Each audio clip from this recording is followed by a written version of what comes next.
શ્રીમદ ભગવદ્ ગીતા સાંભળતા સર્વ ભાવિક ભક્તજનોના હૃદયમાં બિરાજમાન પરમાત્માને મારા પ્રણામ।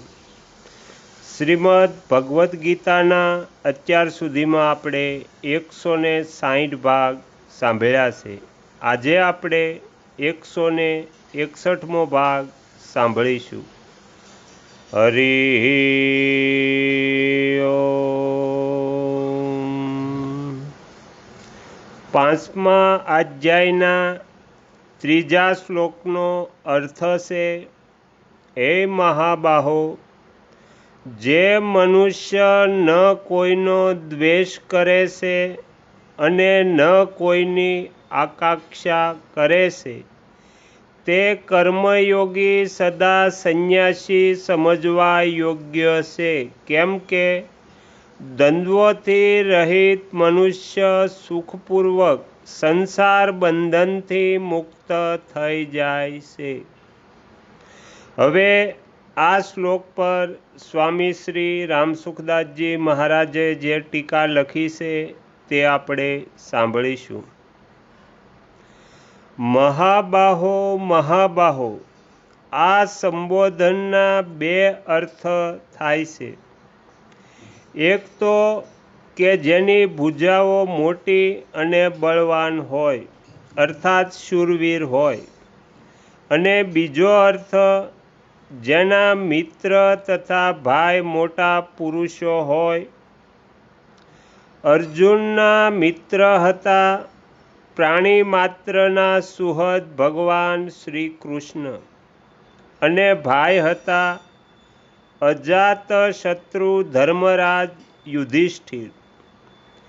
એટલા માટે આ સંબોધન દઈને ભગવાન અર્જુનને જાણે એમ કહી રહ્યા છે કે કર્મયોગ અનુસાર બધાની સેવા કરવાનું બળ તારામાં છે। આથી તમે સુગમતાથી કર્મયોગનું પાલન કરી શકો છો। કર્મયોગી તે હોય છે જે કોઈ પણ પ્રાણી, પદાર્થ, પરિસ્થિતિ, સિદ્ધાંત વગેરેથી દ્વેષ નથી કરતો।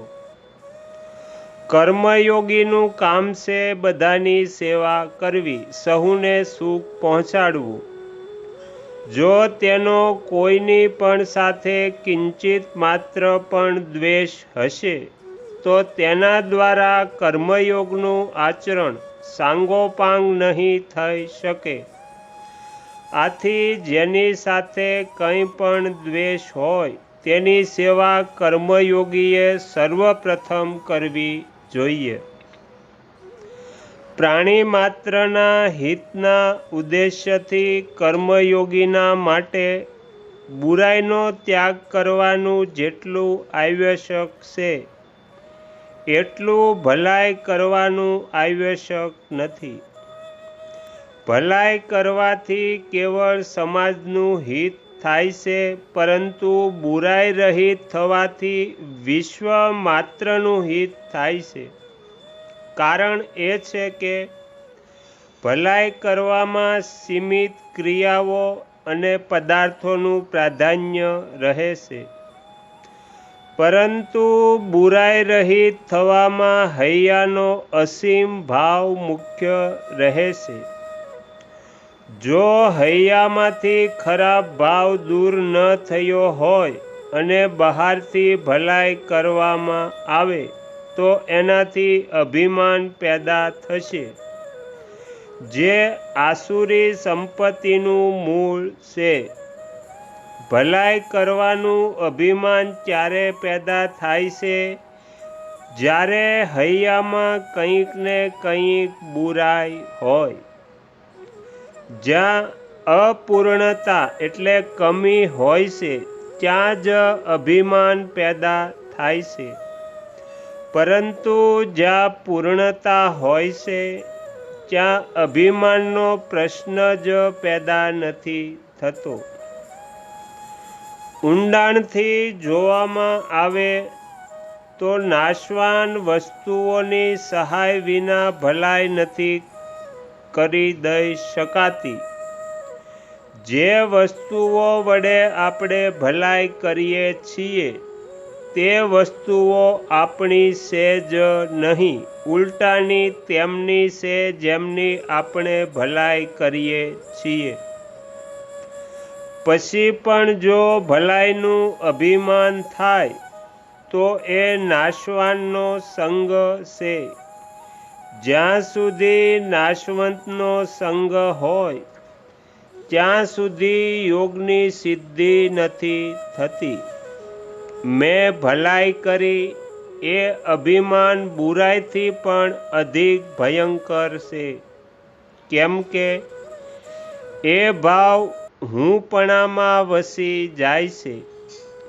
કર્મ અને ફળ તો દૂર થાય છે, પરંતુ જ્યાં સુધી હુંપણું રહે છે ત્યાં સુધી હુંપણામાં બેઠેલું ભલાઈનું અભિમાન નથી દૂર થતું. બીજી વાત, બુરાઈને તો આપણે બુરાઈના રૂપમાં જાણીએ જ છીએ, પરંતુ ભલાઈને બુરાઈના રૂપમાં નથી જાણતા. એટલા માટે ભલાઈના અભિમાનનો ત્યાગ કરવો એ જ કઠિન છે. જેમ કે લોઢાની હાથકડીનો ત્યાગ કરી શકીએ છીએ, પરંતુ સોનાની હાથકડીનો ત્યાગ નથી કરી શકતા, કેમ કે તે ઘરેણાં રૂપે દેખાય છે. એટલા માટે બુરાઈ રહિત થઈને જ ભલાઈ કરવી જોઈએ. વાસ્તવમાં બુરાઈનો ત્યાગ થતાં વિશ્વમાત્રની ભલાઈ આપમેળે પોતાની મેળે થાય છે, કરવી નથી પડતી. એટલા માટે બુરાઈ રહિત મહાપુરુષ જો હિમાલયની એકાંત ગુફામાં પણ બેઠેલા હોય તો પણ તેના દ્વારા વિશ્વનું ઘણું જ હિત થાય છે. કર્મયોગમાં કામનાનો ત્યાગ મુખ્ય છે. કર્મયોગી કોઈ પણ પ્રાણી, પદાર્થ, પરિસ્થિતિ વગેરેની કામના નથી કરતો. કામના ત્યાગ અને પરહિતમાં તત્પર ઘનિષ્ઠ સંબંધ છે. નિષ્કામ બનવાના માટે બીજાનું હિત કરવું આવશ્યક છે. બીજાનું હિત કરવાથી કામનાના ત્યાગનું બળ આવે છે. કર્મયોગમાં કર્તા નિષ્કામ થાય છે, કર્મ નહીં, કેમ કે જડ હોવાના કારણે કર્મ પોતે નિષ્કામ કે સકામ નથી હોઈ શકતું. કર્મ કર્તાને આધીન હોય છે, એટલે કર્મોની અભિવ્યક્તિ કર્તાથી જ થાય છે. નિષ્કામ કર્તા દ્વારા જ નિષ્કામ કર્મો થાય છે, જેને કર્મયોગ કહે છે. આથી ચાહે કર્મયોગ કહો કે નિષ્કામ કર્મ કહો, બંનેનો અર્થ એક જ થાય છે. સકામ કર્મયોગ થતો જ નથી. નિષ્કામ થવાથી કર્તા કર્મફળથી અસંગ રહે છે, પરંતુ જ્યારે કર્તામાં સકામ ભાવ આવી જાય છે ત્યારે તે કર્મફળથી બંધાઈ જાય છે. સકામ ભાવ ત્યારે જ નષ્ટ થાય છે જ્યારે કર્તા કોઈ પણ કર્મ પોતાના માટે નથી કરતો, પરંતુ સઘળા કર્મો બીજાઓના હિતના માટે જ કરે છે. એટલા માટે કર્તાનો ભાવ નિત્ય નિરંતર નિષ્કામ રહેવો જોઈએ. કર્તામાં જેટલો નિષ્કામ ભાવ હશે એટલું જ કર્મયોગનું સાચું આચરણ થશે. કર્તા સર્વથા નિષ્કામ થતાં કર્મયોગ સિદ્ધ થઈ જાય છે. તો અહીંયા શ્રીમદ્ ભગવદ્ ગીતાનો 161મો ભાગ સમાપ્ત થાય છે. હવે પછીના વિડીયોમાં આપણે 162મો ભાગ સાંભળીશું. તમે તમારો કિંમતી સમય આપી એકાગ્ર ચિત્તે પ્રસન્નતાપૂર્વક શ્રીમદ્ ભગવદ્ ગીતાનો પાઠ સાંભળ્યો એ બદલ હું આપ સૌનો ખૂબ ખૂબ આભાર વ્યક્ત કરું છું અને આશા પણ રાખું છું કે તમને સાંભળવો ગમ્યો હશે. જો ગમ્યો હોય તો બીજા 5 લોકોને પણ સંભળાવજો. શ્રી સદગુરુ દેવની જય. આગળના વિડીયો જોવા માટે આ ચેનલને સબસ્ક્રાઈબ કરો અને જો આ વિડીયો પસંદ આવ્યો હોય તો લાઈક કરો.